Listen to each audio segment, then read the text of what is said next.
11th admission 2026-27 तर भरपूर असे विद्यार्थी आहेत जे कमेंट्स करत आहे की सर आज राऊंड 1चा रिझल्ट लागणार आहे, तर रिझल्ट कशा प्रकारे चेक करता येणार आहे याबद्दल आपण थोडक्यात संपूर्ण माहिती समजून घेणार आहे। कारण की 11 वाजता रिझल्ट लागल्यानंतर विद्यार्थ्यांनी त्यांचा जो रिझल्ट आहे हा लवकरात लवकर चेक करू शकले पाहिजे की त्यांना कोणते कॉलेजेस मिळालेले आहेत।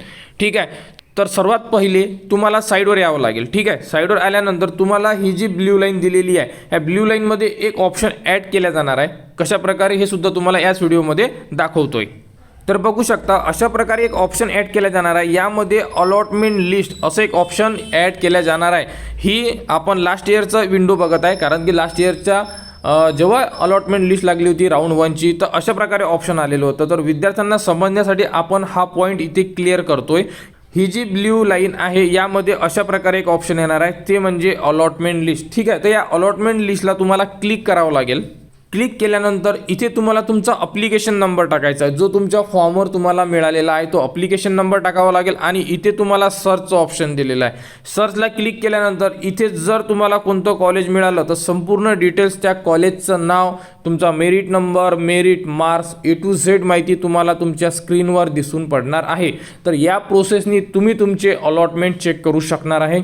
तर आज ठीक 11 वाजता आपले अलॉटमेंट साईडवर उपलब्ध करून देण्यात येणार आहे। इथे तुम्हाला ऑप्शन येऊन जाणार, त्याप्रकारे तुम्ही अलॉटमेंट म्हणजे तुम्हाला कोणते कॉलेज मिळालेले आहे हे तुम्ही चेक करू शकता। त्यानंतर विद्यार्थ्यांनी प्रोसीड फॉर ॲडमिशन करायच्या अगोदर जे रूल आहे समजून घेणं गरजेचं आहे। नाही तर मग कॉलेज मिळालं प्रोसीड फॉर ॲडमिशन करून ठेवून द्यायचं, तुम्ही पुढील राऊंडमध्ये बॅन केले जाऊ शकता। म्हणजे तुम्हाला पुढील जो राऊंड 2 आहे हा भरता येणार नाही। त्यामुळे कोणतेही वर्क साईडवर करत असताना काळजीपूर्वक करा। त्यामध्ये नेमके जे पॉईंट्स आहे, जे रूल्स आहे हे समजून घ्या आणि त्यानंतरच आपली ॲडमिशन प्रोसेस कंप्लीट करा।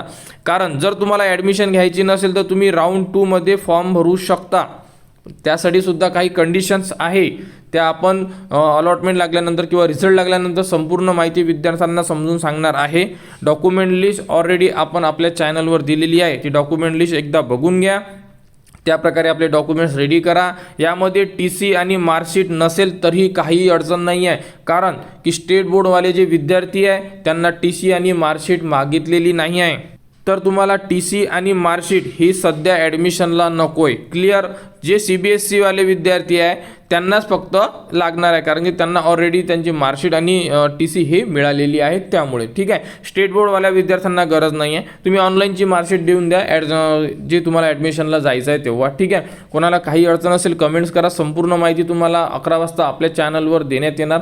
आणि ॲडमिशन कशी करायची, घ्यायची की नाही घ्यायची, राऊंड 2चा फॉर्म कोण भरू शकतो आणि राऊंड 1 नंतर आता पुढील 2 राऊंडसाठी कोणते विद्यार्थी बॅन केले जाऊ शकतात, आणि ज्यांनी नंबर लागल्यानंतर सुद्धा ॲडमिशन कॅन्सल केली तर त्या विद्यार्थ्यांना कोणते रूल्स लागणार आहे। भरपूर असे रूल्स आहे जे विद्यार्थ्यांना माहिती नाही, परंतु आपण संपूर्ण माहिती डिस्कस करणार आहे पुढील व्हिडिओमध्ये। तर आता संपूर्ण अपडेट तुम्हाला 11 वाजता आपल्या चॅनलवर देण्यात येणार। त्यासाठी आपल्या चॅनलच्या कनेक्टमध्ये राहा, चॅनलला सबस्क्राईब करा व हा व्हिडिओ इतरांपर्यंत शेअर करा।